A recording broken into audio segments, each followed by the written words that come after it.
Magandang araw muli, mga minamahal. Ito muli ang inyong abang lingkod, tagapaghatid ng Ebanghelyo ni San Juan, Pastor Absalon Rabadon Jr. po. At palaging ang ating mga panalangin ay para sa ating magandang kalusugan, magandang kalagayan nating lahat. At kung sakali man may mga problema tayo ay huwag mag-alala dahil darating ang panahon na iligtas tayo ng Panginoong Diyos sa lahat ng mga kahirapan at mga problema. Kailangan lamang natin na magtiwala sa Kanya at manatili sa pakikinig ng salita ng Diyos upang lahat tayo ay magkaroon ng gabay sa araw-araw. So dito sa ating patuloy na paghatid ng Ebanghelyo ni San Juan ay ating ipaglingkod sa araw na ito ang Juan Kapitulo 8, versikulo 37 hanggang 47. Ito po ay ating babasahin. Nalalaman kong lahi kayo ni Abraham. Gayon may pinagsisikapan ninyo akong patayin, sapagkat walang pitak sa inyong puso ang aral ko. Sinasabi ko ang aking nakita sa aking ama, ginagawa naman ninyo ang inyong narinig sa inyong ama. Sumagot sila, si Abraham ang aming ama. Kung kayo'y mga anak ni Abraham, tutularan ninyo ang kanyang ginagawa. Ani Jesus, ngunit pinagsisikapan ninyo akong patayin. Gayong sinasabi ko lamang ang katotohanang narinig ko sa Diyos. Hindi ganyan ang ginawa ni Abraham. Ang ginagawa ninyo'y tulad ng ginawa ng inyong ama. Hindi kami mga anak sa labas, tugon nila. Ang Diyos ang aming ama. Sinabi ni Jesus, kung talagang ang Diyos ang inyong ama, iibigin ninyo ako sapagkat nagmula ako sa Diyos. Hindi ako naparito sa ganang sarili ko lamang, kundi sinugo niya ako. Bakit di ninyo maunawaan ang sinasabi ko? Sapagkat hindi ninyo matanggap ang iniaaral ko. Ang diablo ang inyong ama. At kung ano ang gusto niya, yun ang inyong ginagawa. Siya'y mamamatay tao na sa simula pa at kalaban ng katotohanan at di matatagpuan sa kanya ang katotohanan kahit kailan. Kung siya'y nagsisinungaling, siya'y sinungaling at ama ng kasinungalingan. Ngunit ang sinasabi ko'y ang katotohanan, kaya hindi ninyo ako pinapaniwalaan. Sino sa inyo ang makapagsabing nagkasala ako? Kung katotohanan ang sinasabi ko, bakit hindi ninyo ako pinaniniwalaan? Ang mula sa Diyos ay nakikinig ng salita ng Diyos. Ngunit hindi kayo mula sa Diyos, kaya hindi ninyo pinakikinggan ang salita ng Diyos. Ebanghelyo ni Juan, Kapitulo 8, versikulo 37 hanggang 47. So dito mga minamahal, ang kausap dito ng Panginoong Hesukristo ay ang mga Hudyo, lalo na ang mga Pariseo, Eskriba, at mga saserdote. Dahil sa patuloy na pangaral ni Hesukristo sa buong Israel upang sila'y panumbalikin sa Diyos, ngunit taliwas naman ang mga ginagawa ng mga Hudyo. Pilit nilang idiin si Hesukristo na hindi siya ang Mesiyas dahil siya ay ibig nilang patayin. Kaya nga sabi ni Hesukristo, kung kayo'y lahi ni Abraham, hindi ninyo dapat gawin sa akin ang inyong ginagawa na ibig ninyo akong patayin. Dahil si Abraham ay masaya siya noong panahon na sila ay nagkita sa pamamagitan ng panampalataya ni Abraham, ay siya ay itinuring na matuwid ng Diyos. Kaya ang sabi ng Panginoong Kristo, ngunit pinagsisikapan ninyo akong patayin, gayong sinasabi ko lamang ang katotohanang narinig ko sa Diyos. Ang ginagawa ninyo ay tulad ng ginawa ng inyong ama. Hindi kami mga anak sa labas, tugon nila. Ang Diyos ang aming ama. Kaya sinabi pa ni Jesus, kung kayo'y mga anak ni Abraham, tutularan ninyo ang kanyang ginawa. Sabi ni Jesus. Ibig sabihin, ang palaging ginagawa ni Abraham ay tunay na pagtiwala sa Diyos, tapat siyang nanampalataya sa Diyos, at ang kanyang ginawa ay matutuwid. Hindi gumagawa ng masama si Abraham, at ang kanyang layunin lamang ay pagkatiwalaan ang Diyos sa lahat ng kanyang mga sinasabi.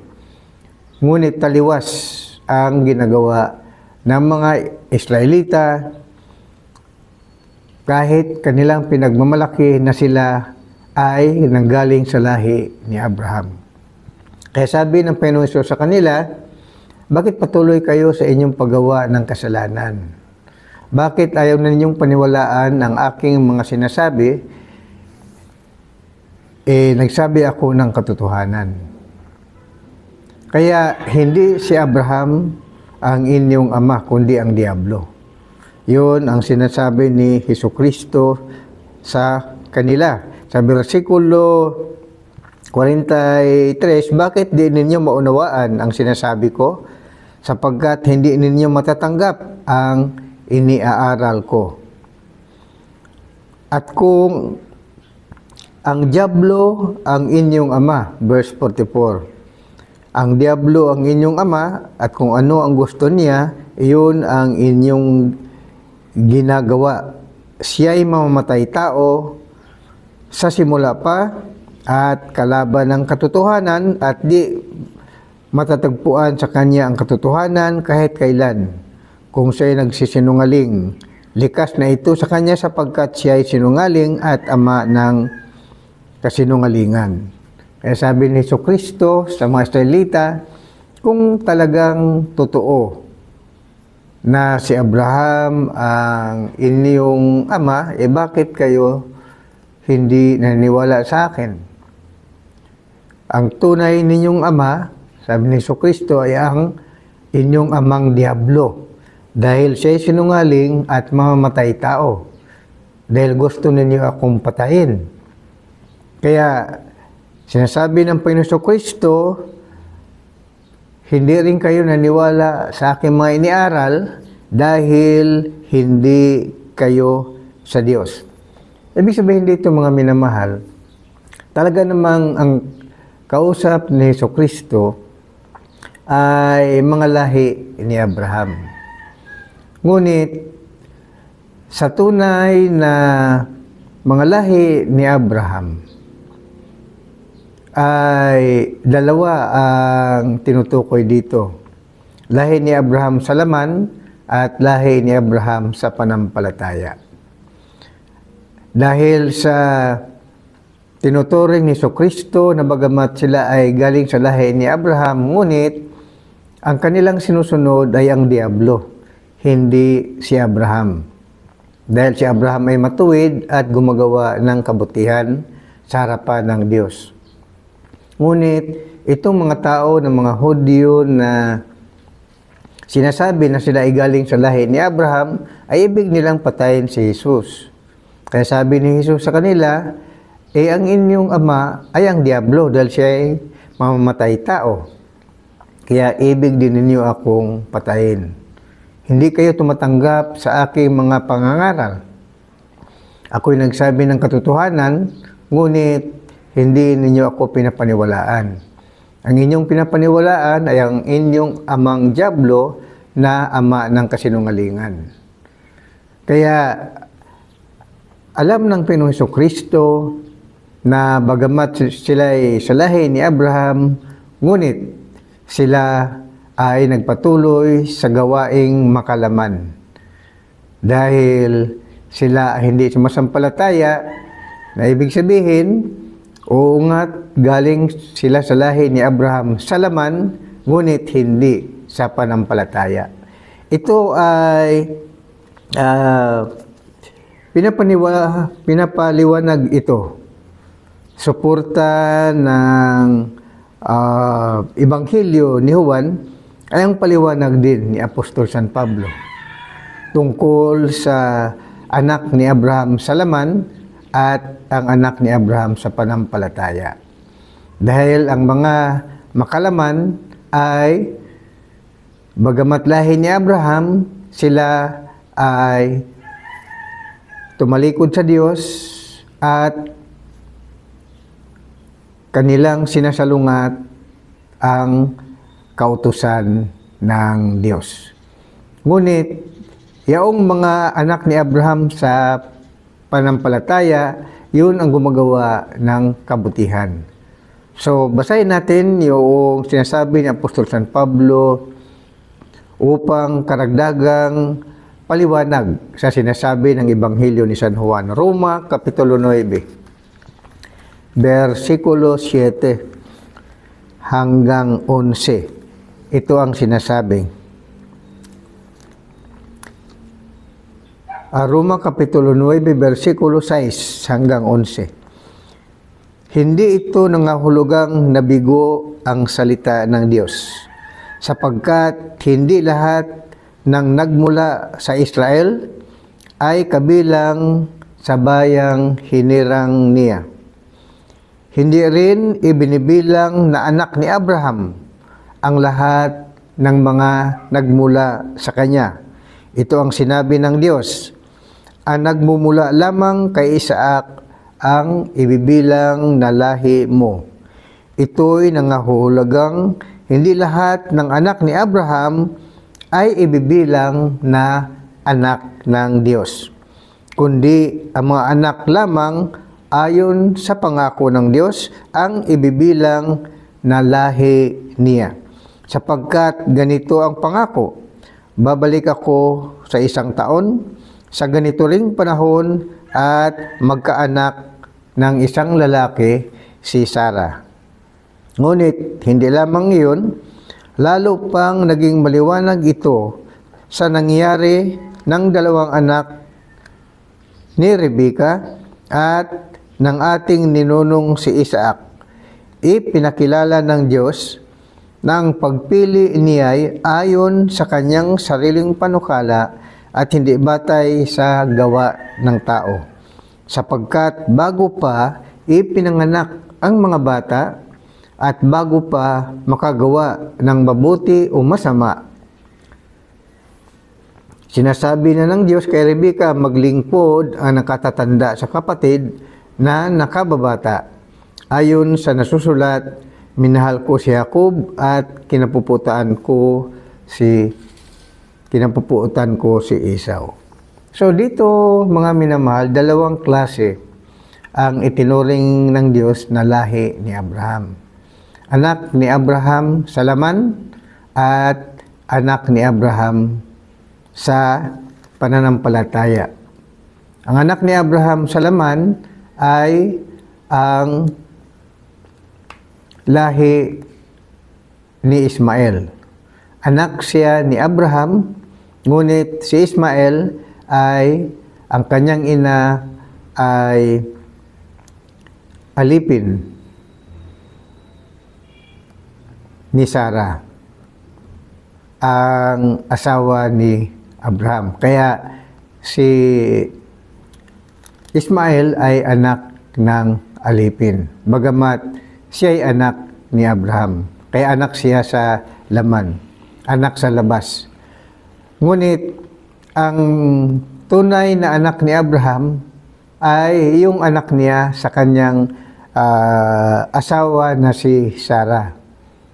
Si Sarah halos mahigit 90 years old ay pinangakuan ng Diyos na magkaroon ng anak na lalaki. At ang anak na lalaki na ipinangako ng Diyos para magdalang tao si Sarah ay si Isaac. Kaya dalawa ang anak ni Abraham, si Ismael at si Isaac.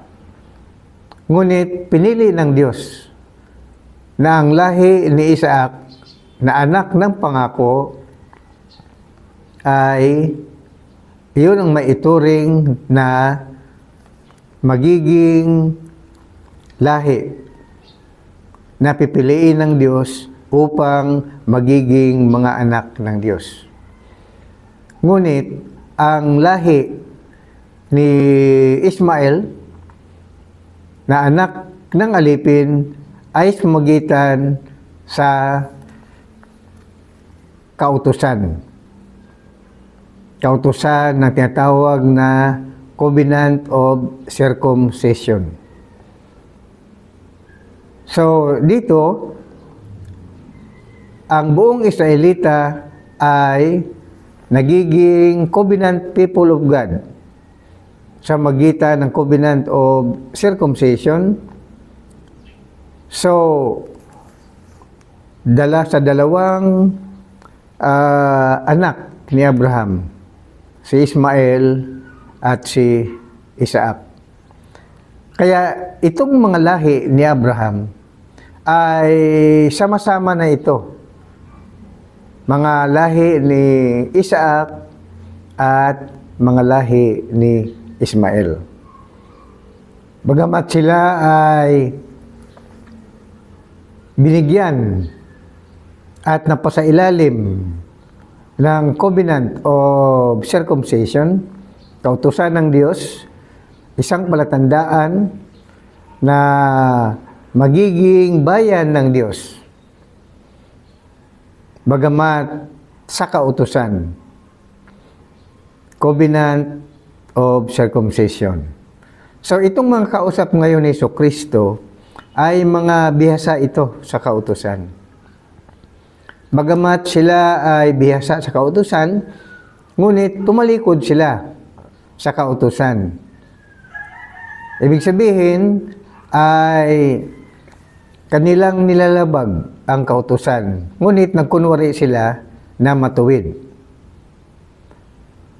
So, yung ibang lahi naman na nakikita ni Jesus ay mga lahi na ang kanilang mga ginagawa, maliban na sumusunod sila sa kautusan, ay sumasampalataya pa sila kay Jesucristo.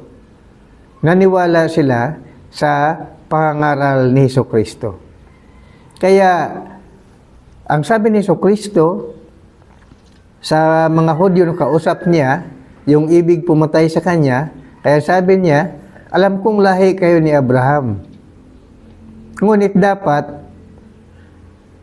gawin ninyo ang ginagawa ng inyong amang si Abraham.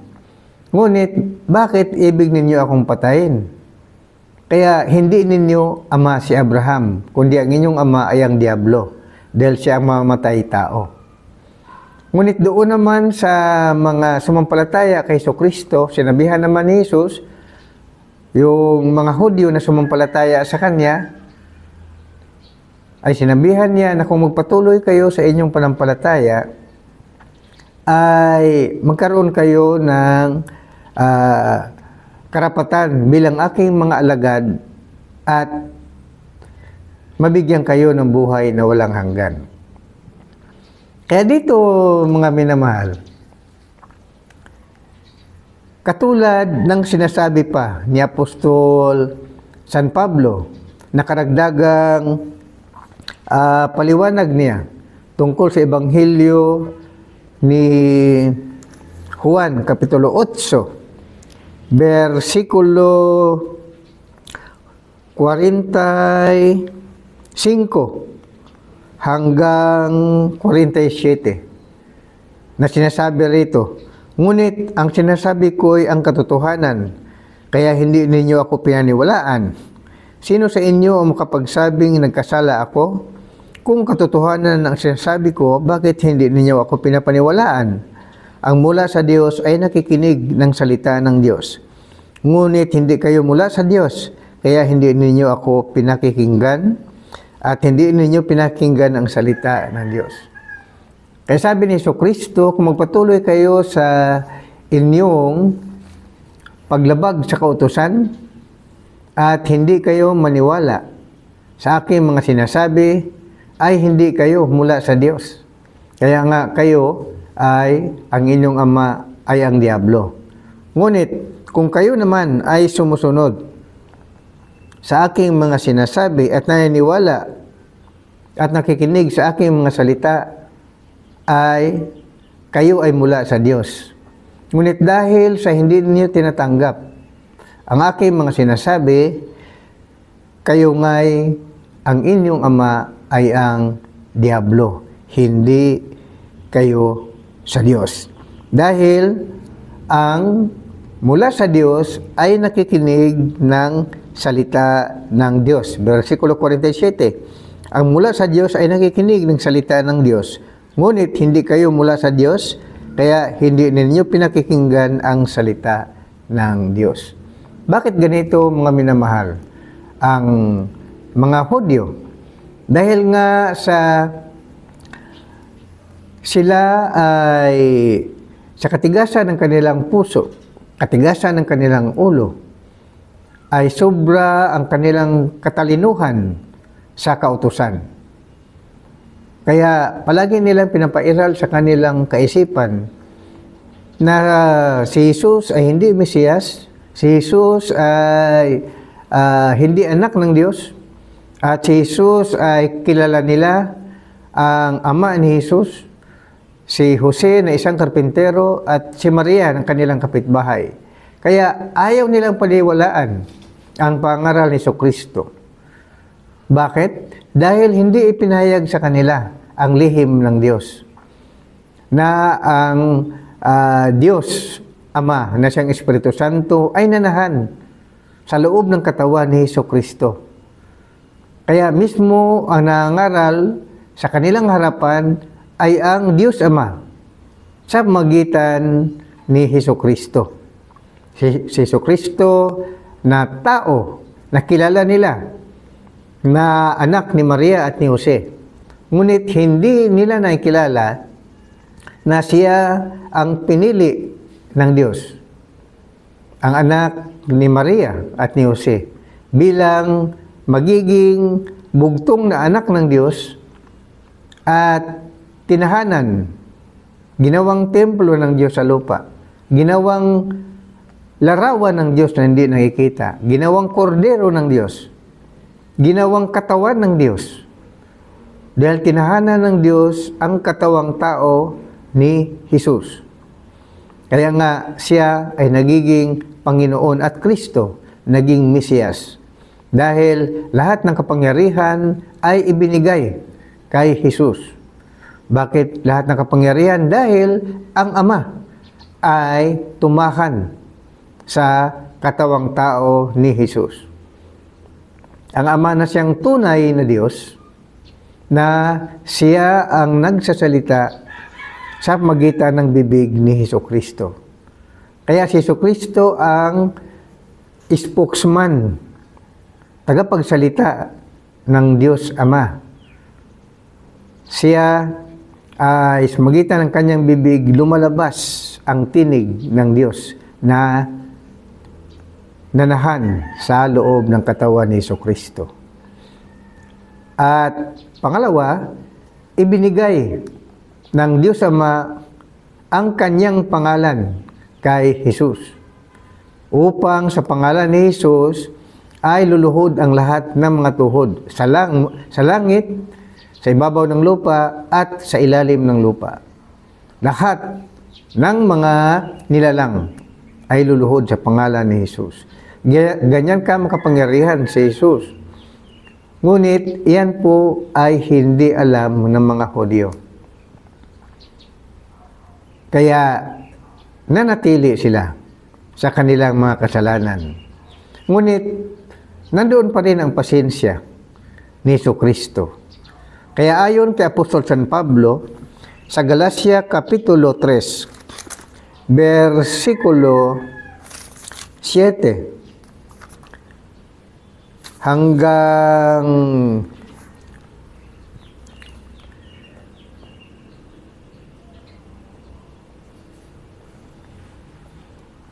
Galacia Kapitulo 3, versikulo 6 hanggang 12. Ito ang sinasabi.